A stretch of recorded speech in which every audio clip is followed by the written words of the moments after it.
ننتقل إلى مدينة حمص العادية عاصمة الثورة السورية، وينضم إلينا بيبرس التلاوي. السلام عليكم ورحمة الله. وعليكم السلام، أسعد الله مساءك ومساء جميع المشاهدين الكرام. حياك الله أخي بيبرس، بارك الله فيك. هل لك أن تطلعنا على آخر وأهم التطورات الميدانية والعسكرية والإنسانية لديكم اليوم في مدينة حمص وريفها؟ منذ ليلة أمس يوجد تصعيد عسكري على محافظة حمص، فيما أنها كانت تحاول شبيحة النظام من اقتحام حي الوعر. كان الهدف محاولة الاقتحام من الجزيرة السابعة ومنطقة البساتين. كان الثوار لهم بالمرصاد، فيما كبدوا شبيحة النظام خسائر في الأرواح وفي العتاد، وبالتالي قامت شبيحة النظام باستهداف منازل المدنيين بالدبابات المتواجدة على طريق طرابلس. وأيضا يوجد منصات هاون في الكلية الحربية قامت باستهداف منازل المدنيين بشكل عشوائي. كما سمع عدة انفجارات هزت المنطقة بشكل كامل، كون أن شبيحة النظام استخدمت أسطوانات الغاز التي بداخلها الTNT.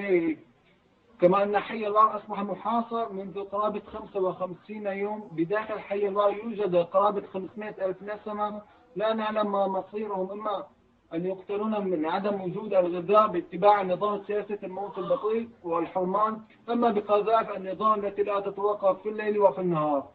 وأيضا حاولت شبيحة النظام محاولة يائسة من عملية اقتحام 13 حي أصبح محاصرة منذ أكثر من 500 يوم، في محاولة التسلل شبيحة النظام على جبهة حي بابود. بدورهم الثوار قاموا بصد وتدمير جميع المحاولات التي هدفت لها شبيحة النظام، وبالتالي لم يكتفي النظام فقط باتباع سياسة الأرض المحروقة، فيما الدبابات المتواجدة المحيطة ب13 حي قامت بتمشيط الخطوط الأمامية بشكل عشوائي لغاية هدم كل شيء يقف أمامهم.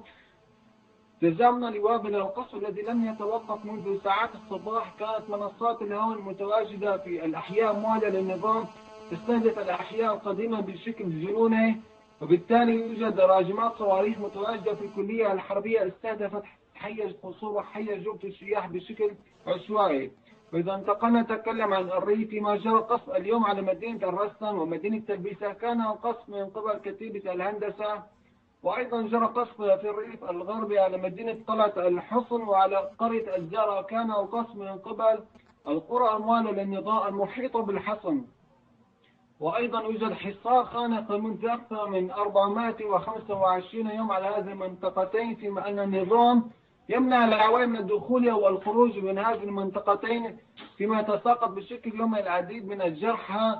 لا يوجد مشاكل نظامية في هذه المناطق المحاصرة، كون أن النظام عندما يفرض الحصار على المناطق يقوم باستهداف المشافي التي داخل المناطق التي تطبق بداخلها حصار من ضمنها، مما شاهدنا منذ فترة عندما قامت شبيحة النظام باستهداف المشفى الوحيد داخل حي الوعر لكي أن يخلق أزمة داخل الحصار لمنع العوائل من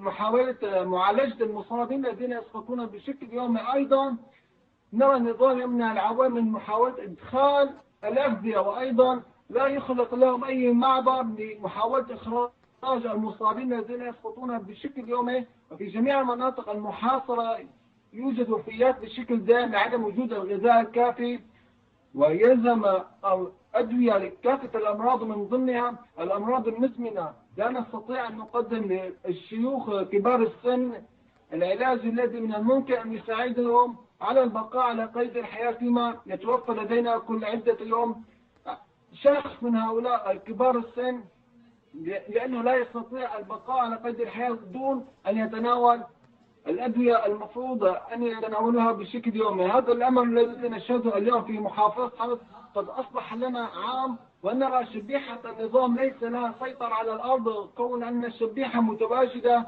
داخل بلداتها وداخل أحيائها تقوم باستهداف المناطق المحررة عن بعد براجمات الصواريخ وبمنصات الهواء. وما زال الثوار موجودين في محافظة حمص يتبعون سياسة الدفاع، لن يقلب المعركة من الدفاع إلى الهجوم، وبالتالي نرى أن التقدم واضح للثوار في ريف حلب وفي ريف حماة الشرقي والغربي وفي ريف دمشق. طريق استراد حمص اليوم 18 وهو مقطوع بشكل كامل. شبيحة النظام لا تستطيع أن ترسل أرسال من دمشق إلى حمص، وبالتالي من حمص إلى دمشق لا تستطيع، كون أن الثوار المرابطين في القرى المحيطة بطريق الاستيراد الذي يعتبر الشريان لهذا النظام المجرمي يقومون باستهداف جميع الأرسال التي تحاول التقدم، وبالتالي نرى أيضا النظام ليس له أي سيطرة على استيراد حمص الدول.